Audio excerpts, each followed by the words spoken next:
Hola, buenas tardes, ¿cómo están? Bienvenidos. Bueno, primero que nada, quiero confirmar si me están pudiendo escuchar correctamente. Excelente. Bueno, muchas gracias por acompañarnos esta tarde, que es una tarde particularmente especial para nosotros en ISIL, porque vamos a compartir con ustedes en primicia los resultados, los principales hallazgos que hemos obtenido de este interesante estudio sobre el desarrollo de las competencias digitales en el Ejecutivo peruano. Eh, Para empezar, bueno, quiero presentarme. Mi nombre es José Miguel Marchena, soy el gerente de Innovación y Desarrollo de ISIL, y me acompaña y va a poder compartir con nosotros estos resultados y además comentarlos María Ruskanen. María es asesora política de la Embajada de Finlandia en Lima, además de ser docente e investigadora. María, si nos escuchas, bienvenida. Sí, José Miguel, buenas tardes. Buenas tardes con todos. Muchas gracias por la invitación. Un gusto compartir de nuevo contigo después de un tiempo. Claro que sí. La última vez estuvimos justamente también compartiendo los resultados de un estudio sobre e-learning, ¿no? Que es un tema que de algún modo se articula con este. Ya lo iremos viendo a lo largo de la presentación y es muy interesante que nos acompañes, además de la experiencia que tienes, nos contarás también del blog que acabas de inaugurar hace algunos días, sobre educación particularmente, pero sobre todo porque Finlandia es un referente en educación y es uno de los países mejores ubicados precisamente en temas de competencias digitales. Así que vamos a tener estos minutos que siguen para poder también discutir sobre ello. Súper. Bueno, la dinámica de la presentación, nosotros vamos a compartir en los primeros 40, 45 minutos estos hallazgos y vamos a intercambiar algunas ideas con María. Y vamos a reservar unos 10 o 15 minutos hacia el final para poder responder todas sus consultas. Así que las pueden ir dejando en el chat.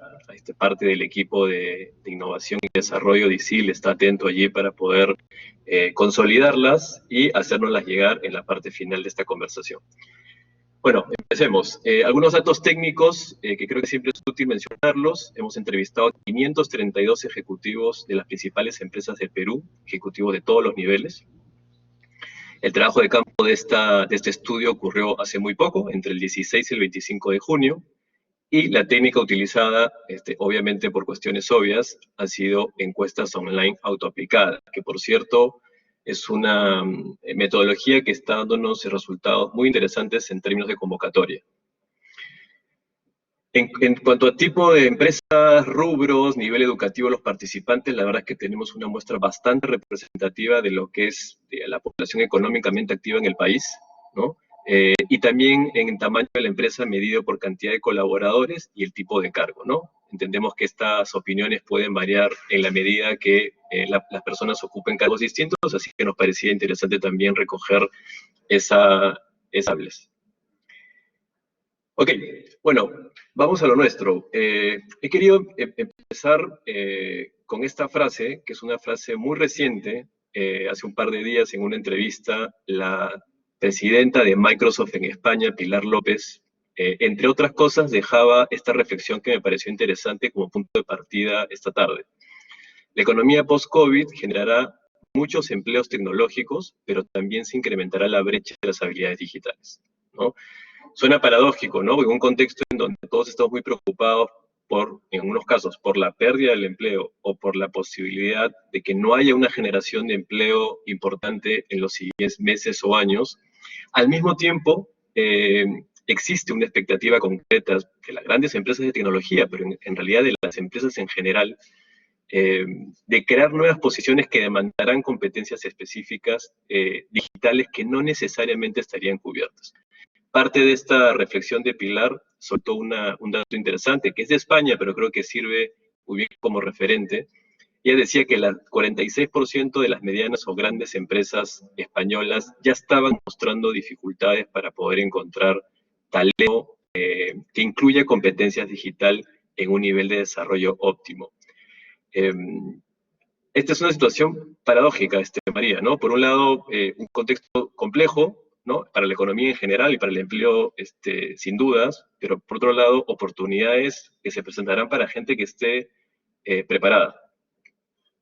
Sí, José Miguel, es correcto. Ahora lo que estamos viendo con la pandemia a nivel global es que la brecha en igualdad educativa está creciendo. Hay muchos niños que también en el Perú se está viendo esto, ¿no? Que no tienen las posibilidades de formar parte de esta nueva ola de e-learning. También hasta en nuestro propio país, en Finlandia, todos los niños no están en las mismas condiciones en el sentido socioeconómico, hay familias vulnerables donde el mismo ambiente impide que el niño se pueda concentrar en esta modalidad de estudios. Entonces la pandemia nos genera algunos desafíos en cuanto a igualdad de oportunidades y diferentes brechas en relación a educación, pero también está mostrando un nuevo skill set, ¿no?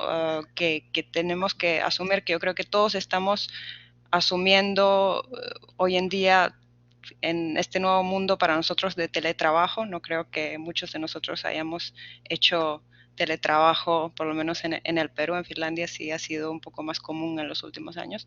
Hemos tenido que adaptarnos, hemos tenido que aprender muchas cosas, muchas nuevas formas, y bueno, se están generando nuevas industrias alrededor de la digitalización, y hay muchas nuevas habilidades que se están demandando, ¿no?, de parte del mercado laboral. Sin embargo, lo que sí quiero argumentar, y más tarde podemos conversar un poquito más en profundidad sobre eso, de que hay muchas habilidades y competencias que siguen siendo relevantes y que siempre han sido relevantes. Y también este nuevo mundo virtual van a seguir teniendo mucha prioridad. Excelente, seguro vamos a ir, en la medida que revisemos los resultados, profundizando sobre ello. Bueno, rápidamente, conceptualizar competencias digitales. Hay muchos conceptos acerca de competencias digitales. Creo que el que elegimos resume bien el espíritu de lo que queríamos indagar.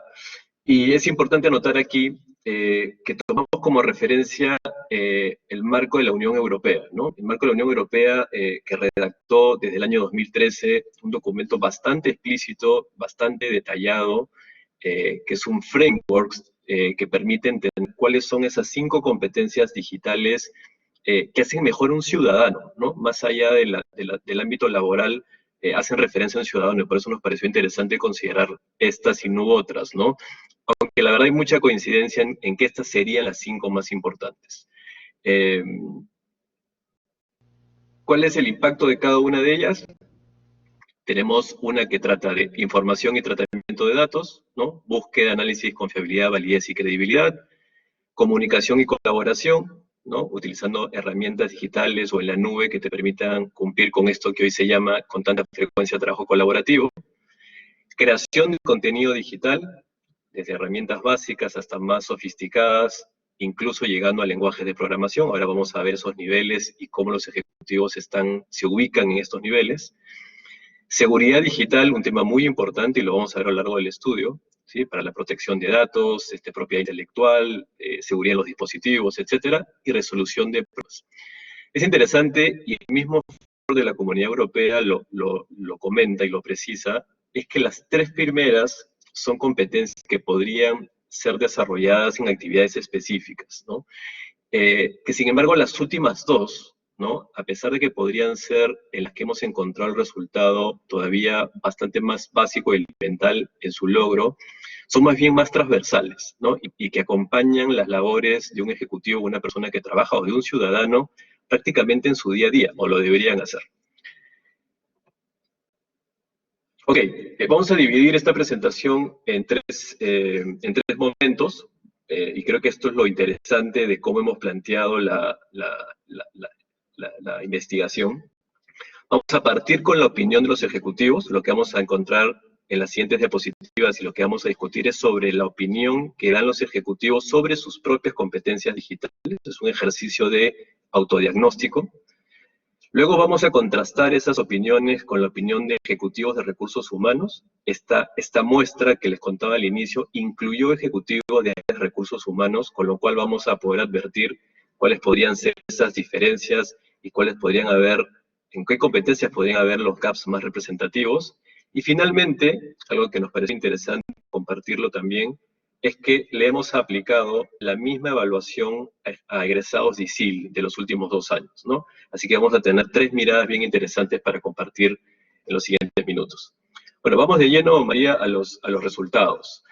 Lo primero es que vamos a ir repasando las 5 competencias y vamos a ver los resultados de este autodiagnóstico de los ejecutivos, ¿no?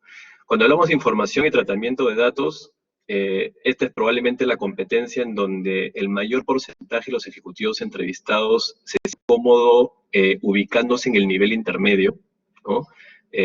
Un porcentaje relativamente menor en el nivel básico y un 32% en nivel avanzado.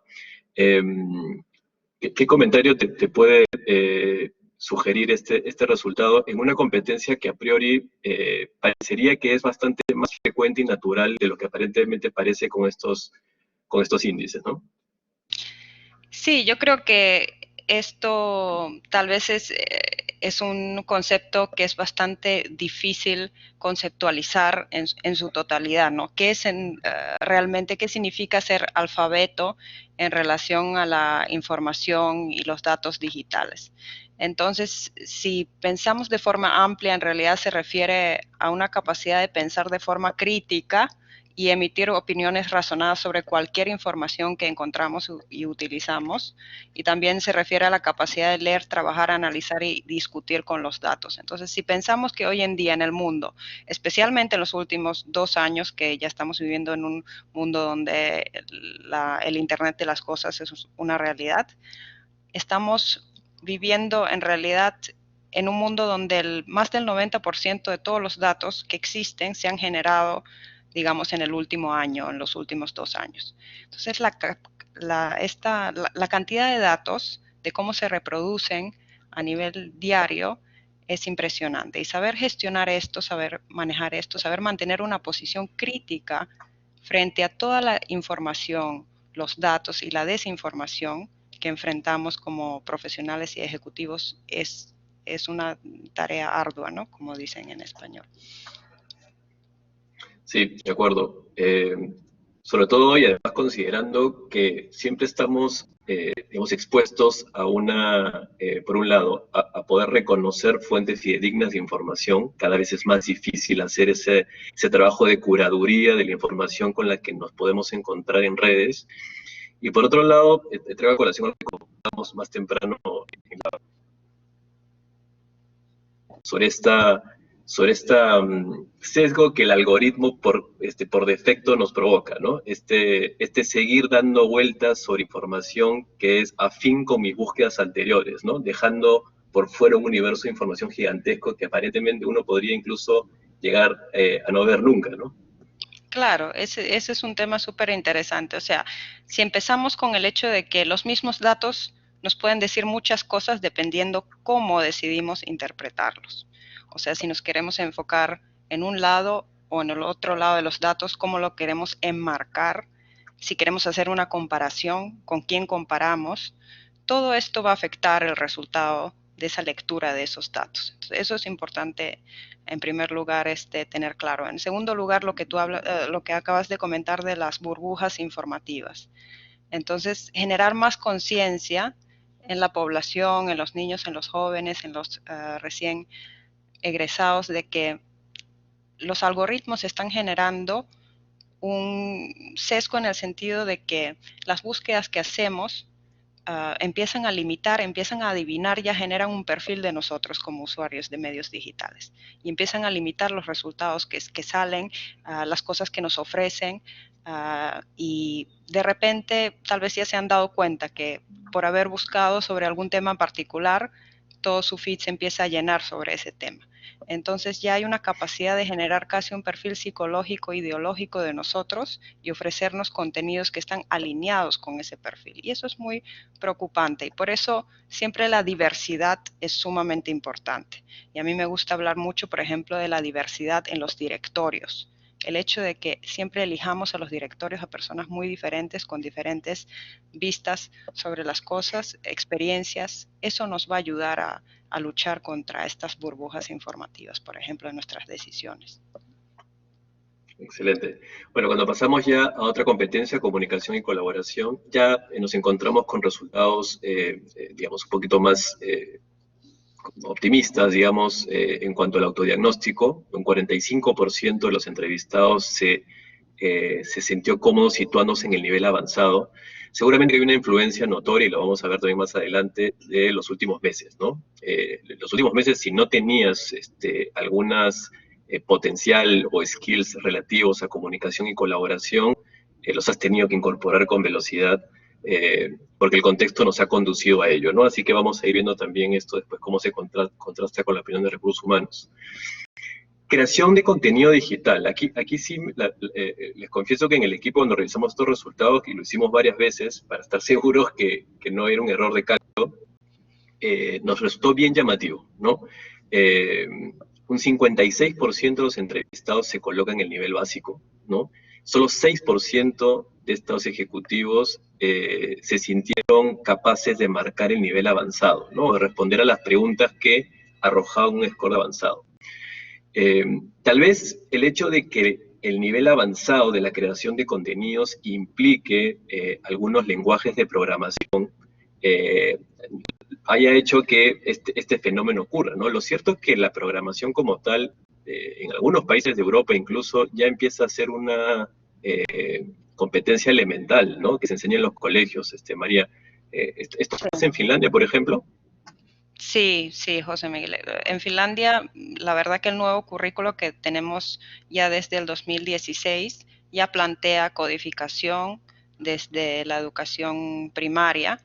Y ya antes de eso, cuando estamos hablando de la edad preescolar, lo que podemos empezar a desarrollar en los niños es el pensamiento computacional, que es algo que se puede desarrollar sin computadoras. De hecho, la Universidad de Lima acaba de sacar un artículo muy interesante en este sentido. Entonces, a los niños se les puede enseñar desde una edad muy temprana pensamiento computacional sin que ellos ni siquiera abran una computadora. Entonces, es una habilidad del futuro, todos los tenemos claros, entonces los programas, digamos, los currículos marco y los planes de estudio se tienen que ir alineando con esta necesidad del futuro.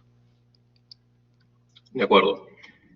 Bueno, y aquí pasa algo más o menos parecido, ¿no? Tal vez más predecible, ¿no? El concepto de seguridad digital todavía puede ser un poco ajeno para el promedio de los ejecutivos o para el promedio de la gente. Digamos, los niveles básicos o intermedios tienen un alcance acotado hasta el manejo, pues, de contraseñas y ciertos protocolos de seguridad. Y tal vez uno piensa que, como algunas empresas ocurre, que todo el trabajo de seguridad digital industrial, digamos, si cabe el término, normalmente está encargado de un área específica, ¿no? Es el área de tecnología la que se encarga de saber que a mí no me van a hackear la web o que no van a vulnerar la seguridad de mi correo electrónico, ¿no? Pero yo me he venido escuchando, y seguramente tú también, María, en los últimos meses, que esto está cobrando una importancia muy trascendente, ¿no? Y que ya no se trata de un aspecto que deba tratarse, digamos, de forma corporativa, sino que los ejecutivos y los ciudadanos en general necesitamos desarrollar competencias que nos permitan sentirnos seguros, ¿no? En este aspecto digital. Sí, yo creo que es algo que una vez más tiene que formar parte de la educación básica de los niños, que ellos aprendan a gestionar una identidad digital, se sepan cuidar en todos los sentidos de la palabra, también entiendan las consecuencias que tiene cierto tipo de comunicación en redes, cuáles son comunicaciones ilegales, por ejemplo, que tengan conceptos básicos de la propiedad intelectual, que puedan también, por otro lado, cuidar su salud, su bienestar. Aquí venimos al concepto de bienestar digital, que va a ser cada vez más importante. Estamos viviendo en un mundo conectado, 24 horas al día, 7 días a la semana. Ya se está como que un poquito, está desapareciendo esa línea de los horarios laborales, ¿no es cierto? Yo creo que a todos nos ha pasado que por la pandemia de repente llegan mensajitos, WhatsApps de los colegas, del jefe a las 10 de la noche. Todo esto es un poquito riesgoso si pensamos en el equilibrio que tiene que haber siempre con la vida profesional, la vida personal, otros aspectos de la vida para que se logre un bienestar integral de la persona física, mental, social. Entonces, buscar marcar estas reglas dentro de las organizaciones a través de bueno, el líder siempre también es el que pone las pautas en este sentido y valorar este concepto de bienestar digital y saberlo promover también dentro de las organizaciones. De acuerdo. Y finalmente, resolución de problemas, otra de las competencias que el marco europeo define como una competencia, y yo coincido que más allá de que sea digital o análoga o como se llame, es una competencia necesaria. Aquí vemos ya unos resultados bastante más balanceados, ¿no? Una concentración de casi el 50% en el nivel intermedio, pero ya 24% de ejecutivos que se sienten cómodos ubicándose en el nivel más avanzado. Finalmente, después de haber recorrido esta primera abordaje a las 5 competencias desde la mirada del ejecutivo, hicimos también una pregunta como para, digamos, hacer doble check en las respuestas y después poder comparar los resultados sobre cuál considera que es su nivel de desarrollo en términos generales, ¿no? 65% se ubicó en el nivel intermedio. Probablemente estas preguntas esconden siempre un poco o reflejan un poco el sesgo que uno tiene al momento de autocalificarse, ¿no? Uno tiende a no querer ser básico, ¿no? Pero teme tal vez autocalificarse como avanzado, ¿no? Así que suele esta pregunta a veces concentrar en el nivel intermedio la mayor cantidad de respuestas. Vamos a seguir viendo otros resultados. Esta es una pregunta muy interesante porque ya, digamos, indagábamos más sobre su percepción digamos, de la valoración que hay respecto a las competencias digitales, ¿no? O sea, qué tan importante sienten que es o no las competencias digitales en tu desarrollo profesional. Interesante ver que 83% es el top to box de esta respuesta. O sea, 8 de cada 10 personas están absolutamente de acuerdo en que es una cuestión importante. Hicimos una discriminación en los resultados que los ven allí abajo, porque nos pareció interesante ver que cuando al que le preguntamos tenía educación superior completa, ese índice era ligeramente superior, llegaba a 84, pero cuando la educación superior era incompleta, el índice bajaba 10 puntos, ¿no? La primera reflexión que nos surgió, y la comparto contigo, María, es que en la medida de que uno no está expuesto a una ruta de aprendizaje sólida o la tuvo que abandonar en algún momento de su vida, llámese instituto, universidad o lo que fuera, eh, tiene menos conciencia de la validez, ¿no? Y valora, valga la redundancia, con menos estímulos, la importancia que pueden tener estas competencias digitales. Claro, tal vez lo ven menos relevante para la línea de trabajo, tal vez que hacen, pero la realidad es que la sociedad peruana está yendo hacia la automatización y luego de la automatización hacia la digitalización. La estamos viendo en sectores tan tradicionales como la minería, por ejemplo, que ya está haciendo un salto y seguro que lo va a hacer con más velocidad por la pandemia hacia las minas digitales. Entonces, esto es realmente una realidad que se viene en todos los sectores.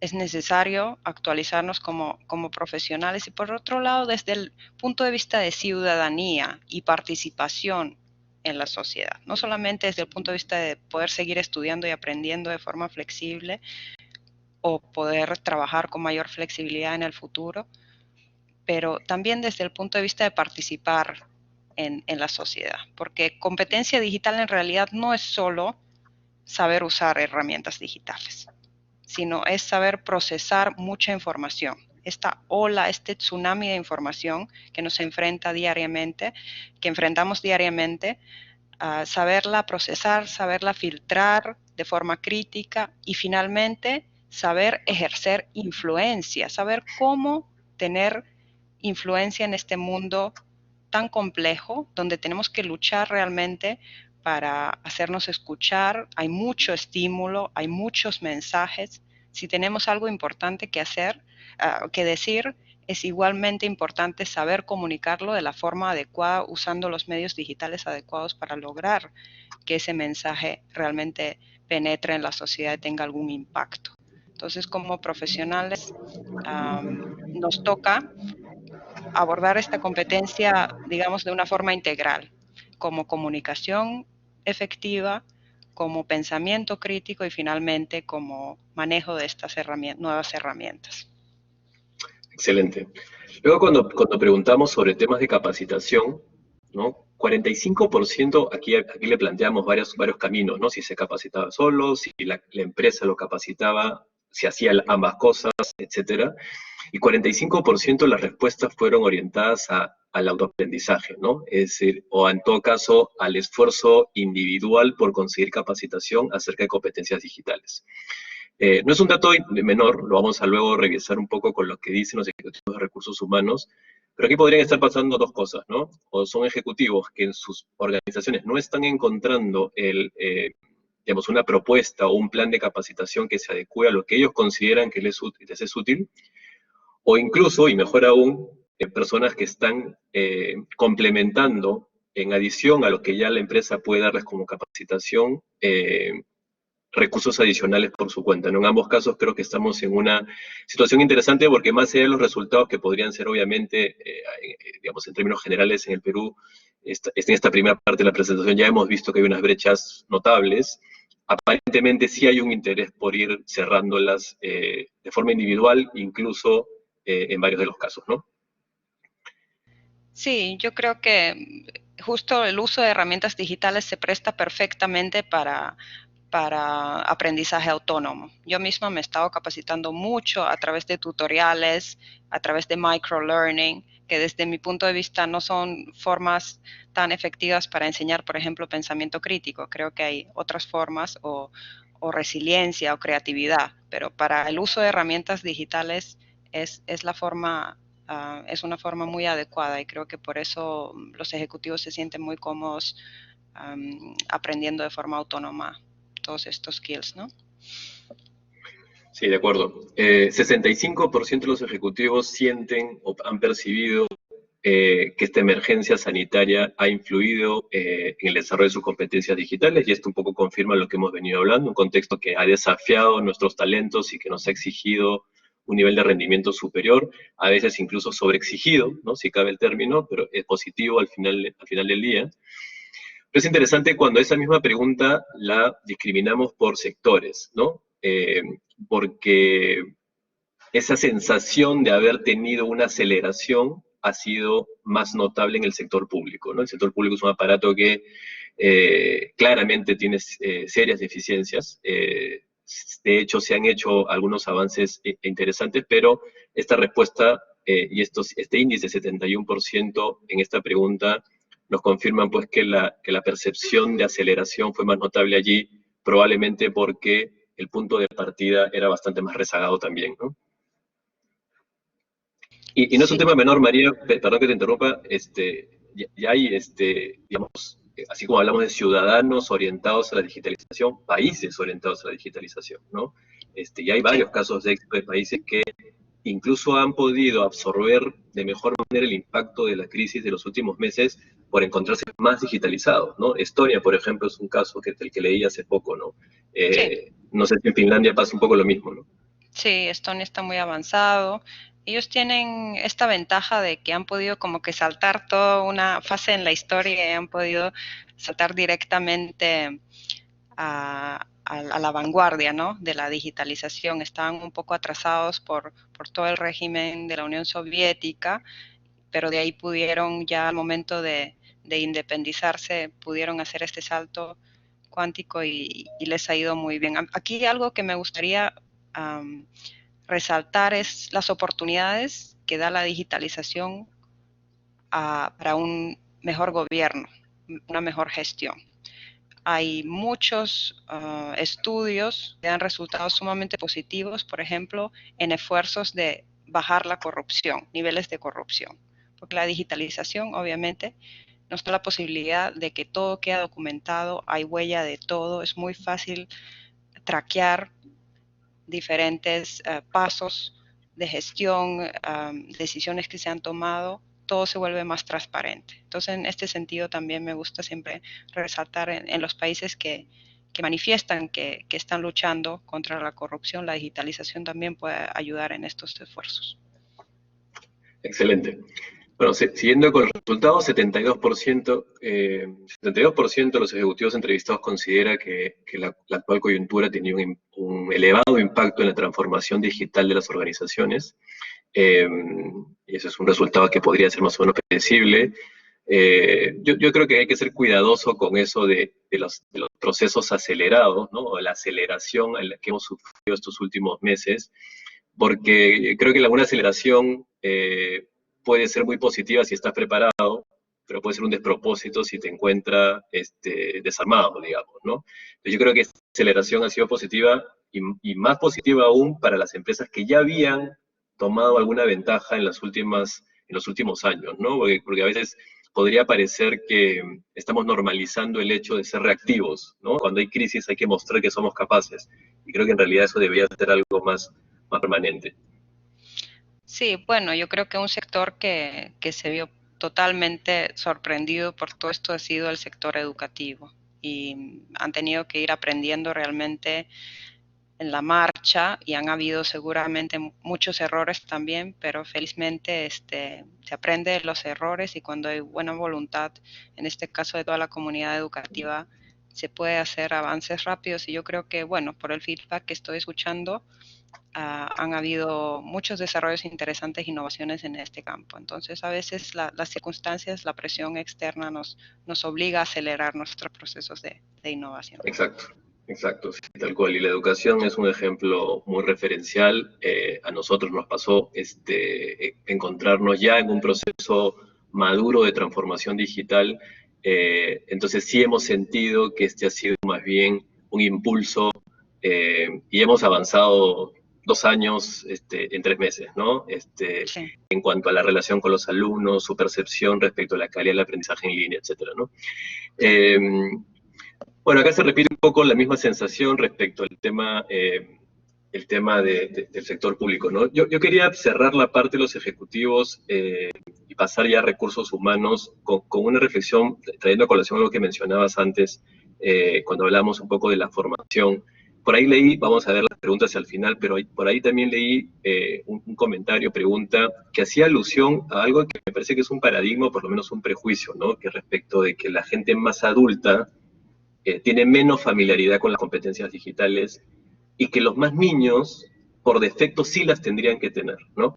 Sí. Y aquí tenemos este paradigma del nativo digital, ¿no? Que como hablamos también en otro momento, y coincido contigo, creo que es un término mal utilizado y que realmente no existen los nativos digitales como tal, ¿no? Sí, yo acabo de escribir un artículo hace poco sobre este tema porque lo veía tanto esta referencia nativo digital y realmente esto ha sido un término o una dicotomía creada por el entrenador corporativo Mark Prensky en 2001 con un artículo que era más un artículo de opinión que publicó denominado Nativos Digitales, Inmigrantes Digitales, donde él hacía una diferencia clara entre personas que han nacido después de los años 80, digamos, y antes, y sugiriendo de alguna manera de que la forma en que aprendían las personas que han nacido después de que ha empezado toda la revolución digital, el desarrollo de la tecnología digital, la forma de aprender sea de alguna manera categóricamente diferente. Que, por ejemplo, a estos niños y jóvenes solo se les podía enseñar a través de videojuegos porque simplemente ya su cerebro estaba, digamos, prácticamente cuadrado diferente y no se adaptaba a las formas tradicionales aburrían, esta idea de compartir conocimiento para ellos era ajeno, etcétera. Entonces, bueno, la ciencia, la evidencia ha ido derrumbando estos argumentos y básicamente la conclusión ahí, bueno, en mi artículo en particular era de que estos conceptos son poco útiles, porque a pesar de que todos vemos que nuestros hijos, que los niños, los jóvenes, sí tienen mayor facilidad tal vez de utilizar un dispositivo hasta cierto punto, ¿no? Saben cómo manejar un videojuego, un juego formativo, etcétera, tienen esta familiaridad con los dispositivos, ellos siguen siendo muy ingenuos frente al mundo virtual. Entonces, todos estos temas que hemos conversado de pensamiento crítico, de comunicación efectiva, de la seguridad en redes, temas como alfabetización mediática, o sea, saber procesar información que provienen de diferentes medios digitales, saber analizar cuáles son las motivaciones detrás de estas comunicaciones de una forma realmente crítica, evitando burbujas informativas, etcétera. Esto no es algo que con lo cual uno nace, ¿no? No es algo, no es una competencia innata. Entonces, todos necesitamos una sólida formación en estos temas y estos temas forman parte importantísimo de la competencia digital. Entonces, por ahí viene este argumento de que la competencia digital realmente tiene que promoverse desde la primera infancia, no dándole un laptop al niño y bueno, ahora vas a pasar tus 4 horas, 5 horas de nido frente a esta computadora, no, pero sí fomentando estas capacidades, habilidades, actitudes, valores de los cuales hemos conversado. Y también ya plantando la semilla del pensamiento computacional, que se puede hacer de muchas formas. En Finlandia, por ejemplo, hay metodologías donde utilizan papeles y los palitos para tejer, para hacer huequitos, o sea, es una habilidad que se va desarrollando, se puede ir desarrollando de maneras muy adecuadas a niños pequeños. Sí, totalmente de acuerdo. De hecho, hay un libro que no sé si lo conoces, que precisamente se llama Los nativos digitales no existen, un libro publicado en el 2017, y que tiene el prólogo de Enrique Dans, ¿no? Este autor y además profesor del IE, y él dice, en concreto, la tecnología no se transmite por el gene, ¿no? La genética no viene consigo con la tecnología y mucho menos el sentido común para utilizarla, ¿no? Entonces, con lo cual, claro, el concepto de nativo digital, como era entendido, creo que queda ya obsoleto, ¿no? Bueno, vamos a ir avanzando para que podamos tener el tiempo de las preguntas hacia el final. Vamos a ver la parte de la opinión de recursos humanos. Aquí la pregunta, vamos a repasar las mismas 5 competencias. Obviamente la pregunta no era sobre su nivel de desarrollo, sino más bien qué tan necesaria considera que es esa competencia en los colaboradores actuales o en los postulantes a las posiciones que ellos tienen en sus organizaciones. Aquí vemos, por ejemplo, que en información y tratamiento de datos hay una marcada tendencia en decir que es una competencia muy necesaria, ¿no? Luego, cuando vamos avanzando en comunicación y colaboración, aquí es prácticamente unánime, ¿no? Que el Ejecutivo de Recursos Humanos promedio en el Perú la reconoce como una competencia imprescindible, ¿no? 87% la declara como muy necesaria. Creación de contenido digital, aquí el tema está un poco más balanceado entre el nivel intermedio y el nivel avanzado de necesidad, ¿no? O prioritario en la necesidad, 41 o 46% respectivamente. Y seguridad digital, 67% muy necesaria, ¿no? Entonces parece que aquí ya empezamos a notar ya con más claridad los gaps, ¿no? Parece que hay ejecutivos de recursos humanos o de gestión del talento que ya tienen en el radar mapeado que la seguridad digital es una cuestión básica y que no estarían encontrando esto en sus equipos o en las gentes que contratan. Y resolución de problemas, ¿no? Nuevamente, las dos competencias que el marco europeo, además, nos presenta como las transversales, coinciden siendo también las dos competencias que los ejecutivos de recursos humanos consideran que deberían estar más presentes de lo que están en los colaboradores. Entonces, resumiendo esta parte de recursos humanos, vemos que resolución de problemas, comunicación y colaboración son de lejos las dos competencias que ellos sienten que deberían estar mucho más presentes. Lo interesante, vamos a pasar aquí vemos, por ejemplo, que el 81% de los ejecutivos considera que la emergencia sanitaria ha impulsado el desarrollo de las competencias digitales, ¿no? Aquí hay una similitud bastante cercana con los resultados que ya veíamos con los ejecutivos de otras áreas. O sea, hay mucha sensibilidad respecto al tema digital en este contexto, cosa que es positiva, y la sensación de que ha habido esta famosa aceleración. Y aquí ya lo que vemos es algunas cuestiones más puntuales, ¿no? Cuando les preguntamos a estos ejecutivos de recursos humanos cuál de las siguientes áreas que les proponíamos prácticamente todas las áreas típicas de una organización promedio, era la que mostraba un gap mayor, ¿no? O una dificultad mayor para adquirir competencias digitales o para utilizarlas en su trabajo, operaciones y logística parecía como la principal, ¿no? Y es curioso, ¿no? Porque por un lado lo que estamos viendo es un incremento y un desarrollo notable del e-comercio electrónico, ¿no? Que en los últimos meses sí ha tenido claramente una aceleración casi por defecto, pero aparentemente no está traduciéndose eso necesariamente en la aparición de ejecutivos que tengan las competencias necesarias para poder llevar a cabo ese trabajo, no de la forma tradicional, sino utilizando competencias y herramientas digitales, ¿no, María? Sí, sí, acá seguramente todavía se ve también un tema generacional y que en el futuro vamos a tener personas ya con, digamos, con un skill set un poquito más completo también. En estos momentos es posible todavía tercerizar algunos aspectos del trabajo que en el futuro ya se va a asumir que todos vamos a poder manejar, ¿no? Excelente. Y una pregunta similar, digamos similar porque también hacía referencia a posiciones o a cargos o a nuevas posiciones, es esta, ¿no? En la que preguntábamos a estos ejecutivos, le damos una lista de opciones, que es toda la que está aquí. Todas son posiciones, algunas muy nuevas, o sea, creadas o que se han generado en Perú en los últimos 12 o 14 meses.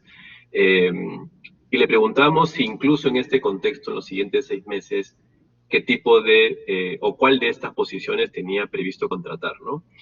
Entonces, y esto coincide mucho con lo que hemos venido hablando, ¿no? Análisis de data, ¿sí? Temas de desarrollo de programación, diseñador de contenido, un gestor de contenido, un gestor de comunidades, un gerente o un gestor de plataformas de comercio electrónico. O sea, empezamos a encontrar coincidencia que reafirma, y a poco para ir recapitulando, por un lado, los gaps que los ejecutivos muestran, las necesidades insatisfechas de los ejecutivos de recursos humanos, o de las organizaciones finalmente, y la aparición de posiciones, o sea, de oportunidades, ¿no? Volvemos a lo que decía la CEO de Microsoft en España al inicio, ¿no? La paradoja del desempleo, ¿sí? Pero las oportunidades que emergen para poder ser aprovechadas por quienes estén preparados. Nosotros hemos querido incluso aquí en este gráfico seleccionar que si bien son las últimas tres, ¿no? Más o menos a partir de la mitad de este gráfico se atomizan los resultados, pero los últimos tres son posiciones muy, muy nuevas que tienen que ver con diseños de experiencia, con diseño de productos digitales, y algunas tendencias que nosotros ya habíamos advertido en ISIL y que de hecho ya hay productos educativos en nuestra oferta que responden a estas necesidades, ¿no? Pero interesante, María, ver cómo el círculo se va cerrando a partir de los resultados en esta investigación.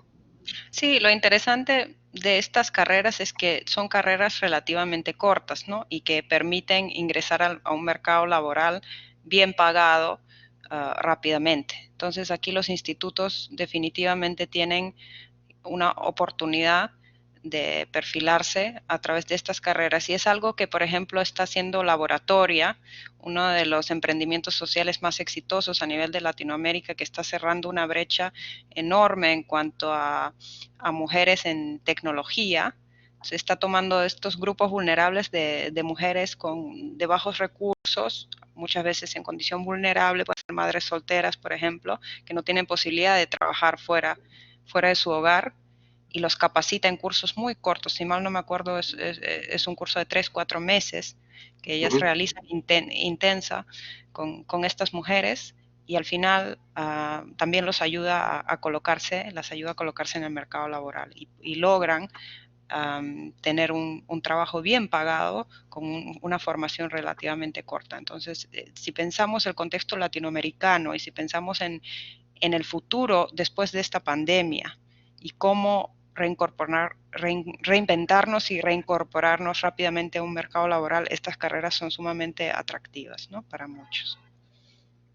Sí, bueno, ya para cerrar con esta parte de los ejecutivos de recursos humanos, bueno, esto es finalmente algo que se caía de Maduro, que es hacer la comparación, ¿no? O sea, a un lado tenemos de esta gráfica, en colores, tenemos cuáles son las competencias en orden de importancia que resultaban más relevantes para los ejecutivos de recursos humanos, y al lado derecho, en grises, lo que tenemos son los resultados de los ejecutivos, es decir, qué porcentaje de los ejecutivos sentía que esa competencia la tenía desarrollada a nivel avanzado, ¿no? Entonces aquí es donde se ve con bastante más claridad las brechas de las que hablábamos, ¿no?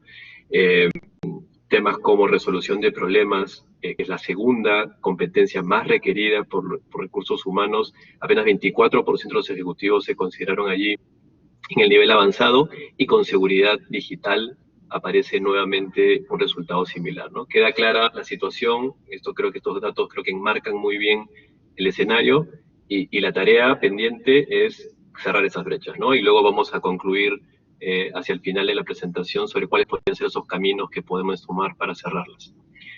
Excelente. Algunos desafíos, algunas preguntas para ir cerrando esta parte que les planteamos a los ejecutivos de recursos humanos. Su percepción sobre si en su organización había un claro liderazgo digital. Tú mencionabas eso también en algún momento, la necesidad de tener un liderazgo sólido, transformador, que empuje, ¿no?, los procesos de innovación en las organizaciones. Y el 52% declara que sí, ¿no? Solo 17% siente que en su organización no habría un liderazgo así de contundente y claro, así que parece que podría ser una buena noticia. Y acercándonos ya a la parte donde vamos a ver los resultados de los egresados de ISIL, 36% manifiesta que hay falta de profesionales con competencias digitales necesarias, ¿no? Otra pregunta que de alguna forma consolida los resultados que hemos venido viendo a lo largo del estudio. Era predecible que esta sea la sensación general. Si sumamos el 36% con el 39%, que se muestra un poco dubitativo, digamos, frente a la dicotomía, si se cabe el término que planteábamos, no es un porcentaje menor, ¿no?, el que se siente inseguro de afirmar que realmente existen profesionales con las competencias digitales necesarias. Y finalmente, donde quisiera que aquí sí nos detengamos un poco, María, antes de pasar a los resultados de ISIL, hay 38% de los entrevistados de recursos humanos que está de acuerdo en la necesidad de reforzar las competencias digitales desde la educación superior, ¿no? Sí. ¿Cuánto puede hacer la educación superior por el desarrollo? Seguramente mucho, ¿no? ¿Y cómo contrasta esto con algo que para mí también es muy relevante, ¿no?, que es el lifelong learning, ¿no?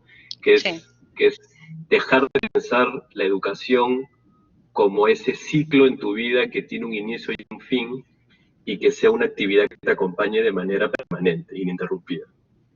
Sí, yo creo que aquí el paradigma tiene que cambiar. O sea, no vamos a sacar nunca ningún título hoy en día que nos permita no actualizarnos durante nuestra carrera profesional, que hoy en día, ¿cuánto nos dura? En el Perú aún más que en Finlandia, pero si estamos hablando de una carrera profesional de 40 años, es imposible, aunque saquemos el doctorado que saquemos, que no tengamos que actualizarnos. Entonces, esa es la realidad. Desde la primera infancia, a mí me gusta hablar siempre de la educación infantil temprana, porque ahí se pone la base para el aprendizaje a lo largo de la vida. Pero realmente los esquemas mentales que crea un niño son algo que lo pueden limitar mucho más tarde en la vida. Entonces empezamos desde la educación inicial a través de la educación básica y lo reforzamos en la educación superior, esta idea de que uno puede seguir aprendiendo a lo largo de la vida. Entonces trabajarle mucho a los jóvenes, a los niños, su autoestima, su autorregulación, que aprendan formas de estudiar independientemente, que aprendan eso a pesar de todos los estímulos que nos están afectando, y hay muchos estudios que nos están afectando ya, digamos, la capacidad cognitiva del cerebro, de que somos personas ya que cada vez nos cuesta más concentrarnos, por ejemplo, leer un documento largo, nos cuesta. Entonces, ir enseñando el tema del bienestar digital que tiene que ver con esto, autorregularnos, enseñarles a los estudiantes que tienen que aprender una rutina de trabajo, tienen que aprender una rutina de estudio, y teniendo ciertas herramientas básicas de este tipo, pensamiento crítico siendo uno de ellos, capacidad de filtrar información y evaluarla de forma crítica. Finalmente, el tema de la comunicación que hablamos, comunicación efectiva, asertiva, saber cómo comunicarse en qué medio. Si estoy en un foro, cómo realmente genera un impacto, qué palabras usar, de qué forma, qué tipo de texto largo, corto, tengo que hacer algo audiovisual mejor para realmente impactar y aprender a ejercer influencia. Entonces, cuando los hemos equipado con, digamos, con esta mochila, ya los soltamos y ellos tienen que ser capaces de seguir aprendiendo, porque si no se van a volver obsoletos, yo creo que en cualquier carrera que elijan. De acuerdo. Bueno, como les comenté al inicio, el ejercicio lo cerramos con algo que nos ilusionaba mucho, que es poder también contrastar a los egresados y sí, con estas mismas variables, ¿no? Ellos han resuelto los mismos cuestionarios que los ejecutivos que vimos en la parte inicial. Hemos tomado solamente los últimos 2 años de egreso de ISIL, principalmente porque queríamos hacer esta prueba lo más ácida posible, partiendo de la premisa que si retrocedíamos más en los años de egreso, probablemente el nivel de desarrollo de sus competencias digitales podría estar impactado ya no solamente por la formación con nosotros, sino por otras variables como experiencia profesional o algún estudio complementario. Así que sentíamos que en lo que cabe, este podría ser una mirada más interesante. Estos son los resultados en términos generales que muestran los egresados de ISIL. Vemos que a diferencia del ejecutivo promedio peruano, hay un componente de niveles intermedios y avanzados bastante más notable, pero creo que es en la siguiente diapositiva en la que vamos a poder ver con mayor claridad esto, ¿no? Si comparamos el resultado de los ejecutivos que se calificaron en el nivel avanzado en estas 5 competencias y los egresados ISIL que lo hicieron en las mismas condiciones, en 4 de las 5 competencias los egresados de ISIL se autodiagnosticaron con un mejor performance, ¿no? Solamente en comunicación y colaboración, con una diferencia bastante marginal. Es claro que vemos, por ejemplo, que la creación de contenido digital, a pesar de que el egresado de ISIL muestra un rendimiento superior, es a un nivel bastante conservador, si cabe el término, así que habrá un trabajo que hacer allí también, por supuesto. Pero sin dudas esto nos dejó bastante tranquilos con los resultados. ¿Qué es lo que ha ocurrido en estos años en ISIL y por qué nos parecía interesante hacer esta medición en este momento? En el 2017 empezamos un proceso de transformación que incluyó un proceso de transformación curricular, ya no entendido como estos cambios abruptos en periodos largos, ¿no? En donde la currícula prácticamente se hace nueva por completo cada 2 o 3 años y es un poco traumático para el alumno, para los docentes y para la institución, sino asumiendo que justamente por lo que, en relación a lo que tú decías, María, asumiendo que hay una generación de conocimiento permanente, con lo cual una estructura curricular tiene que ser una especie de órgano vivo, ¿no? Y las actualizaciones tienen que ser tan frecuentes como sea necesario, y a veces incluso tan mínimas, ¿no? Que el estudiante ni siquiera las perciba, ¿no? Yo siempre hago la analogía con las actualizaciones que nos llegan al celular, ¿no? En la malla curricular debería pasar eso y es lo que hemos hecho en ISIL, ¿no? Te llega una actualización al celular, tú sabes que el sistema operativo se está actualizando, no tienes claro necesariamente cuáles son los features que se han actualizado en ese momento, pero sí siempre estás con la certeza que lo que tienes en ese momento es lo último que podrías tener, ¿no? Lo más novedoso. Así que creo que esto nos ilusiona y nos confirma que estamos por el camino correcto, seguramente con varias cosas todavía por hacer, ¿no? Aquí hicimos el mismo ejercicio contrastando resultados de ejecutivos en el Perú, que son la línea verde, con los resultados de los egresados de ISIL, y vemos, tal vez esto nos puede permitir verlo con un poco más de claridad, cómo son esas 3 competencias principales para recursos humanos, coincidentemente competencias en las que egresados de ISIL muestran un performance interesante, ¿no? Y ya para ir cerrando esta parte, hicimos también este ejercicio que que bueno, me van a perdonar pues que es un ejercicio muy eh, digamos, como resultado de la identidad que tenemos con ISIL y con las ganas de mostrar lo bien que intentamos que nuestros egresados se formen, tomamos como referencia el reporte de competitividad global que elabora el Foro Económico Mundial todos los años. El último, me parece que fue publicado en noviembre del año pasado. Es un reporte muy grande que tiene muchas evaluaciones por cada país de muchos tipos, ¿no? Y hay una en donde, en términos de ciudadanía, empleabilidad, etcétera, se toma el tema de las competencias digitales, ¿no? De los digital skills, ¿no? Lo que vemos aquí en este mapa son los países en Sudamérica y lo que hemos marcado, incluyendo el Perú, ¿no? En una base de 141 países. Bueno, lo primero, que no es una gran noticia, es que Perú es el puesto 123, ¿no? Por ahí solamente Brasil y Paraguay, superamos solo a Brasil y a Paraguay, pero el resto de la región, incluido Venezuela, Argentina, nos superan y con una diferencia notable.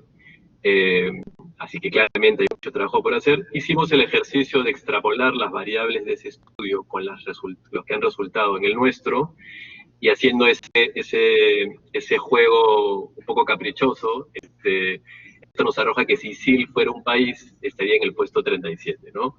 Pero más allá de ello, María, en este mismo ranking, en el que Perú se encuentra en el puesto 123, Finlandia es el puesto número 1, ¿no? Y aquí sí me gustaría que nos cuentes un poco qué han hecho, qué podemos copiarles. Bueno, primero felicitarte por el gráfico. Creo que justo presentas aquí la creatividad y la comunicación efectiva de la cual hemos estado hablando. Sabemos que estamos en un mundo virtual, tenemos un público en este momento que estamos compitiendo de su concentración tal vez con otros estímulos, y has logrado una forma muy gráfica, didáctica de presentar estos resultados, muy interesante. Ahora a mí me toca utilizar mi pensamiento crítico y evaluar si se puede considerar esta información sólida, ¿no? Y válida, y me parece muy chévere la comparación que has hecho. Ahora, en cuanto a Finlandia, realmente hoy en día lo que está sucediendo es que estamos cosechando los frutos de algo que se ha sembrado hace mucho tiempo. En los años 70 hemos hecho esta apuesta por un sistema educativo inclusivo. Tenemos un sistema educativo 100% público, de calidad, digamos, descentralizado, donde hemos apostado fuertemente en los docentes, en la formación inicial docente. Y hoy en día podemos felizmente cosechar, ¿no? esta siembra, y estamos viviendo en una economía ya que se basa en servicios de alto valor agregado. Entonces hemos pasado ya, digamos, la fase de industrialización, y estamos ya en una fase, digamos, post-industrial en nuestra economía. Y eso nos hace bastante resilientes también a diferentes cambios en el mercado global. Sabemos que Perú, por ejemplo, por el mismo hecho de ser tan dependiente del tema de los minerales, también lo pone en una situación bastante vulnerable cuando hay cambios en la economía global. Entonces, la idea de ir desarrollando, evolucionando hacia una economía que se base en servicios de alto valor agregado, yo creo que es una estrategia que permite proteger bastante a las economías nacionales en el futuro. Excelente, María. Bueno, ya para ir cerrando, aquí he dejado tres tópicos, si cabe el término, a modo de conclusión. Yo creo que los hemos ido tocando a lo largo de la presentación. Hay algunas preguntas que no quisiera dejar de plantearte de algunos de los participantes. Hay una preocupación que creo que es lógica, ¿no? ¿Cuánto de competencia digital puede tener un país en donde la conectividad es tan pobre, ¿no? En donde más allá de Lima, e incluso en Lima, es difícil poder conseguir comunicación digital de calidad. ¿Qué opinas ahí, María, de este tema? Bueno, es importantísimo ahora abrir nuestra mente un poquito en relación a la competencia digital. Haciéndome un poquito de automarketing, realmente les recomiendo leer el post que escribí en mi blog Educación Hoy. Educacionhoy.info es la dirección de mi blog sobre las competencias digitales, y yo ahí identifico 7 competencias claves, ¿no? Entonces le aumento a estos 5 que hemos conversado hoy día, le aumento la alfabetización mediática y temas de propiedad intelectual. Entonces, si analizamos ese marco, podemos ver que realmente la creación de contenidos digitales, o sea, el tema de programación, es el único elemento de los 7 que realmente hay que trabajarlo usando tecnología digital. Todos los demás temas se pueden ir trabajando sin computadora, digamos, trabajando temas como comunicación, temas como habilidades socioemocionales, temas como pensamiento crítico, temas como conceptos básicos de qué significa el bienestar y tener un balance en la vida en general y cómo lograr eso también en ambientes virtuales. Entonces, hay mucho trabajo que se puede hacer desde hasta comunidades rurales para llevar a la población hacia una mayor competencia frente al mundo digital sin tener todas las herramientas tecnológicas necesariamente a la mano en ese momento. Entonces, no simplemente porque no estamos todavía en el punto donde quisiéramos estar en cuanto a conectividad y tecnología, o la presencia de tecnología en los aulas, por ejemplo, no significa que podemos levantar las manos y decir que no vamos a trabajar esta competencia para nada. No, esa base se basa en habilidades, actitudes, conocimientos y valores que podemos ir sembrando desde la primera infancia sin ninguna computadora en el aula. Excelente. Esta pregunta, María, que habla un poco sobre bueno, cuáles son las competencias digitales que deberían, sobre las que deberían capacitarse. Creo que en una medida ha respondido esa pregunta. Y lo que buscan es una digamos, oferta de capacitación, mucha oferta de capacitación que te puede conducir a adquirirlas. Nosotros particularmente en ISIL hemos desarrollado un portafolio de cursos bastante cortos, ¿no? que te ayudan justamente a desarrollar las competencias de forma transversal, que ya hemos visto que varias no están conectadas a un dispositivo, si cabe el término, y se pueden ejercer y practicar en otros espacios de interacción, pero también cursos que conducen a estas nuevas posiciones y nuevas oportunidades de trabajo de las que hemos hablado también a lo largo de la presentación. Hay una pregunta que yo también había anotado aquí para hacerte a ti, y que parece que Alex, que es uno de los participantes de este webinar, también la anotó. No tiene mucho que ver, bueno, tal vez sí, vamos a ver tu respuesta. ¿Qué es una mina digital? Hace rato dijiste que ya se había avanzado mucho en ese terreno, y Alex y a mí parece que nos ha llamado mucho la atención. ¿Qué es una mina digital?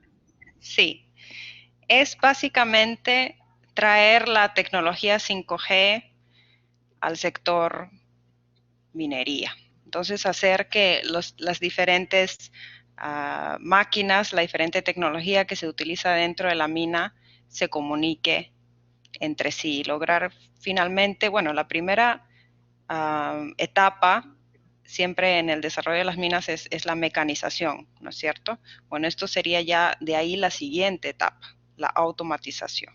Y eso es algo que nosotros manejamos ya en Finlandia. Tenemos minas automatizadas, lo que significa que ya no ingresan humanos dentro de las minas. Y esto obviamente es posible cuando las máquinas, los diferentes sensores, todos hablan entre ellos y pueden operar la mina de forma automatizada. Excelente. Carlos Durán nos hace un planteamiento que en parte lo hemos respondido ya, pero creo que es una buena intervención la que él hace, aludiendo a cuánto pues finalmente terminan siendo relevantes las políticas públicas, ¿no? Para que esto funcione. Durante la presentación hemos hablado, por ejemplo, yo quiero plantear solo un caso. Durante la presentación hemos hablado, por un lado, de la necesidad de que haya más desarrollo de competencias digitales, pero por otro lado también de la oportunidad de empleos que requieren de capacitaciones específicas, ¿no? Y es curioso, ¿no? Porque hablando de políticas públicas, y nos centramos principalmente en educación, hoy necesitaríamos políticas que fomenten, por ejemplo, que la aparición de nuevas carreras sean procesos bastante más ágiles, ¿no? De hecho, ahora estamos en una situación digamos, curiosa, ¿no? Que por un lado estamos viviendo cambios muy transformacionales en el mundo que están haciendo que emerjan nuevas oportunidades de empleo, pero sin embargo ahora mismo y entendemos que en parte tiene que ver pues con las labores y todos los frentes que tiene abierto el Ministerio de Educación, pero ahora mismo no es posible presentar programas nuevos ni carreras nuevas, ¿no? Y los plazos poco antes de la pandemia para la aprobación de un programa nuevo, una carrera nueva, se habían incluso ampliado, ¿no? O pudiendo pasar hasta casi un año en un proceso si por ahí tiene alguna observación en el camino, ¿no? Entonces, eso es un ejemplo, seguramente hay mucho más por mejorar, pero sí, está claro que las políticas públicas tienen que ser bastante más ágiles y estar más alineadas a lo que está ocurriendo más allá de sus propias fronteras, María, ¿no? Bueno, sí, ahí el cuello de botella que mencionas es algo que se está conversando en todos los países del mundo, incluyendo a Finlandia, cuáles son las carreras del futuro, que si realmente, digamos, las autoridades están a la par de los desarrollos en los diferentes campos, justo refiriéndose a estos procesos de licenciamiento, etcétera. Pero yo iría más. Licenciamiento, sí. Licenciamiento, sí. Yo iría más, o lo que a mí me preocupa más, digamos, es el tema de formación inicial docente. Si realmente si en la formación, en el currículo de formación inicial docente no se tiene claro que los ciudadanos del mañana, del futuro, de estas personitas que estamos formando para que participen de forma activa, ejerzan influencia en un mundo que ya cada vez más es virtual, lo sabemos, lo estamos viviendo ahorita con la pandemia. Si los docentes no tienen esta capacidad de formar en ese sentido, si no tienen claro lo que es la competencia digital, y por ende no pueden transmitir estos diferentes conocimientos y no saben cómo trabajarlos en el aula desde la primera infancia, eso genera un cuello de botella fuerte, una brecha fuerte. Entonces, para mí esa sería el primer enfoque de política educativa, realmente lograr que la competencia digital se vuelva una prioridad en la formación inicial docente y que se entienda que no es únicamente enseñar a programar. Ese no es el enfoque. Estamos hablando de la capacidad de enfrentar un mundo digital. Eso es la competencia digital. La capacidad de enfrentar, la capacidad de actuar y la capacidad de ejercer influencia en un mundo digital. Excelente, María.